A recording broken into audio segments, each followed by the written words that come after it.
अगर मैं आपसे ये पूछूं कि आपके स्कूल लाइफ में आपके लिए सबसे हेडमोस्ट सब्जेक्ट कौन सा था या फिर आपने कौन से को सबसे ज़्यादा नेगलेक्ट किया है, तो आप सब ज़्यादातर यही बोलेंगे कि मैथ। तो इसी के चलते फैक्ट ये है कि अगर आप अपने दिमाग यानी ब्रेन को एक इलेक्ट्रिक शॉक दे पाए, तो ये आपके मैथ सॉल्विंग एबिलिटी को इतना बढ़ा देगा कि आपको मैथ करने में कोई तकलीफ नहीं आने वाली है।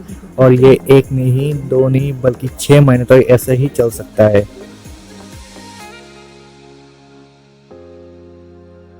अगर मैं आपसे ये पूछूं कि लड़कियां या लड़के लोग कौन ज़्यादा बातें करते हैं, तो ज़्यादातर लोगों का ये उत्तर होगा कि लड़कियां। इसके पीछे ये कारण है कि लड़कियां एक दिन में 20,000 शब्द से ज़्यादा बोलते हैं, और उसी के कंपैरिजन में लड़के लोग सिर्फ 7,000 शब्द बोलते हैं। तो लड़कियां 3 गुना ज़्यादा बोलते हैं लड़कों के कंपैरिजन में। और इसी के चलते हम लड़की लोग को ज़्यादा बातें करते हुए सुनते हैं और लड़के लोग कुछ कम करते हैं।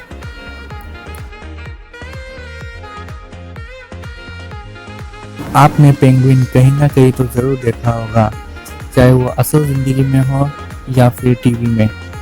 और ये बहुत ही क्यूट और नन्हे मुन्ने से लगते हैं और प्यारे भी लगते हैं। पर यही पेंगुइन 40 मिलियन साल पहले लगभग इंसानों के बराबर हाइट के हुआ करते थे, और उन लोग का वजन लगभग 115 से 120 केजी तक हुआ करता था, जो आज के इंसानों के मुकाबले 2 से 3 गुना ज़्यादा है।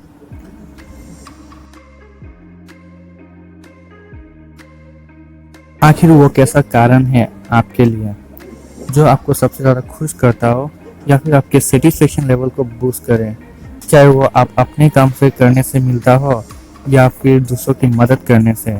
कारण जो भी हो, पर साइकोलॉजी का यही कहना है कि इन सभी में से सिर्फ आपको 10% की खुशी मिलती है, और बाकी जो 90% है वो आपको खुद के मेंटलिटी और आपके सोच के ऊपर ही डिपेंड होता है।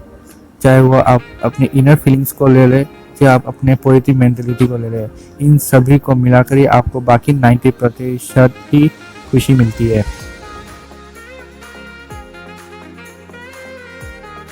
क्या आपको पता है, अगर आप अपने लाइफ पार्टनर को हग करके सोते हैं तो आप उन लोगों में से है जिनका डिप्रेशन लेवल हमेशा कम रहेगा। और साइंस ने यह भी पाया है कि इसी के चलते आपका स्ट्रेस लेवल कम ही नहीं होता, बल्कि आपके इम्यून सिस्टम को भी इससे बहुत मजबूती मिलती है।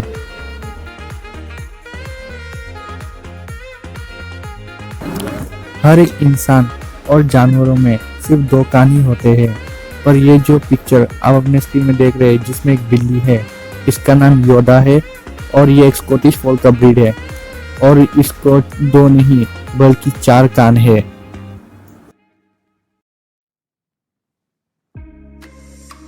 जब आप किसी पेड़, पहाड़ों या फिर कहीं घूमने जाते हो किसी जंगल के इलाके में, तो आपको दिखाई पड़ेगा कितने सारे पेड़ एक दूसरे में लिपटे रहते हैं, घिरे पड़े रहते हैं। पर नेचर में एक ऐसा फिनोमिनन है जिसे कहा जाता है ट्री क्राउन शाइनेस। इसके अंदर कोई भी पेड़ दूसरे पेड़ से नहीं लगता, मतलब कि कोई भी एक पत्ता दूसरे पेड़ के पत्तों में जाके नहीं लगता, और उसमें प्रॉपर गैपिंग होती है।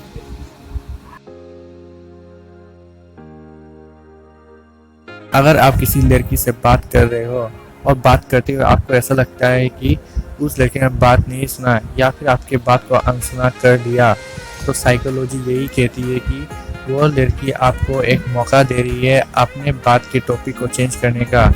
और ये इसी चलते हो सकता है कि वो आपके बात में इंटरेस्ट नहीं ले रही है।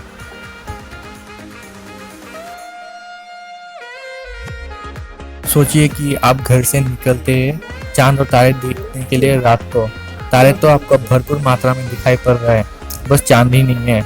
और उसके ऊपर आपको ये पता चलता है कि चांद पूरी तरह से पूरी दुनिया से हट चुका है, तो आपका रिएक्शन क्या होगा। ठीक इसी सोच को लेते हुए यूएस एयरफोर्स ने कुछ सालों तक पहले एक ऐसे प्रोजेक्ट में काम कर रहा था जिसके अंदर उन्होंने एक ऐसा प्लान बनाया कि पूरा चांद को ही न्यूक्लियर बॉम्ब से उड़ा दिया जाए, मतलब पूरा उसको ख़त्म कर दिया जाए। पर 45 साल के बाद इस मिशन को डिस्क्लोज करना पड़ा, और इसके बाद ये अभी भी पता नहीं है कि इस प्लान को अभी भी कंटिन्यू फेज में रखा गया है कि बंद हो चुका है।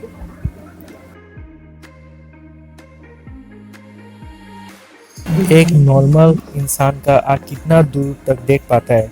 कुछ ही दूर तक, और उसके बाद सब कुछ ब्लर हो जाता है। पर ये जो जानवर आप स्क्रीन पे देख पा रहे हो, इसका नाम है प्रोघरन एंटीलोप। और इसके पास ऐसी आंखें हैं जो अगर इंसानों को मिल जाए तो हर रात को इंसान धरती में खड़ा होकर सैटर्न के रिंग को आराम से देख पाएगा।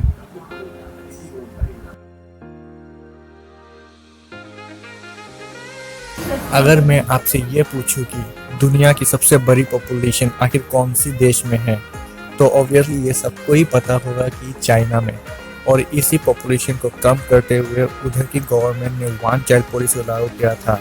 मतलब हर पेरेंट्स के पास सिर्फ एक ही बच्चा हो सकता है। और जब उन्होंने सेंसस डेटा में इसका रिपोर्ट देखा कि इसी वन चाइल्ड पॉलिसी के कारण बर्थ रेट बहुत गिर चुका था और नीचे जा रहा था, तो ये गवर्नमेंट वन चाइल्ड पॉलिसी को एबोलिश करके थ्री चाइल्ड पॉलिसी को लागू में लाया ताकि उधर का बर्थ रेट वापस एक नॉर्मल लेवल तक पहुंच पाए।